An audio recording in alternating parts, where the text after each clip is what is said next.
Îro sêzdeh sermaveze ye. Îro roja qenciyê a dinyayê ye. Di sala 1996 de yekem car ev roj hatiye pîrozkirin û ji wê rojê heta îro li dinyayê li welatên pêşketî saziyên sivîl vê rojê pîroz dikin. Bi vê rojê dixwazin qenciyê li nav însanan li nav civakê li dinyayê belav bikin. Dixwazin însan li hev qenciyê bikin, li xwe qenciyê bikin û li dinyaya xwe qenciyê bikin. Ma pêdiviya dinyayê bi însanan û pêdiviya her kesî bi qenciyê tune ye? Helbet heye. Em jî wekî Kurd em dikarin di vê rojê de qenciyê hê xurttir bikin û hê pêşve bibin. Em dikarin qenciyê li xwe bikin, li derdora xwe bikin, li civata xwe bikin. Em dikarin çi bikin? Mesela em dikarin pirtûkekê bikirin, bidin hevalê xwe, qenciyek lê bikin. Em dikarin pirtûkek bikirin ji bo xwe bikirin, qencî li xwe bikin. Em dikarin qencî li zimanê xwe bikin, vê rojê sê peyvê nû hîn bibin, sê peyvê nû bi hinên din bidin hînkirin. Em dikarin qenciyê dayîkek bikin. Ew dayîkên ku gelekî zarokên xwe winda kirine, em herin cem wan dayîkan, êşa wan parve bikin. Yan jî bi wan re hinekî sohbetê bikin. Qenciyekî wisa bikin.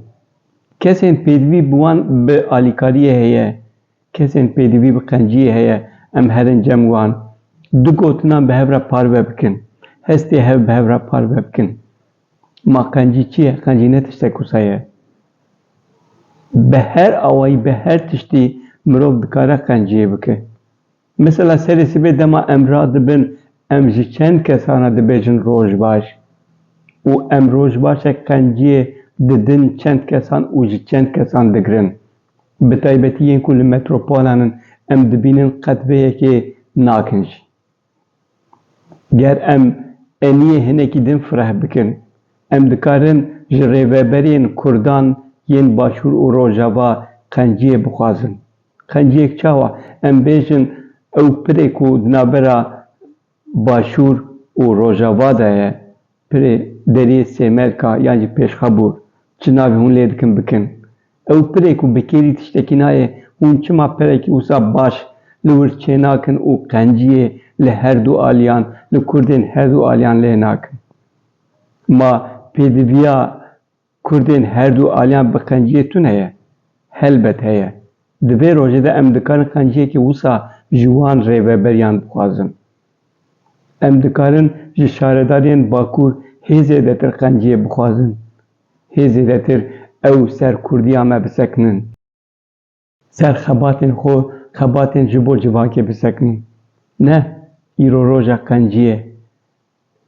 Ömer Dilsoz, nivîskarê Diyarnamê di nivîsekê xwe de dibêje em gelek bar li qenciyê dikin. Belkî em gelek bar lê dikin, lê wisa diyar e ku hê zêdetir pêdiviya me bi qenciyê heye. Îro roja qenciyê a dinyayê ye, bila pîroz be.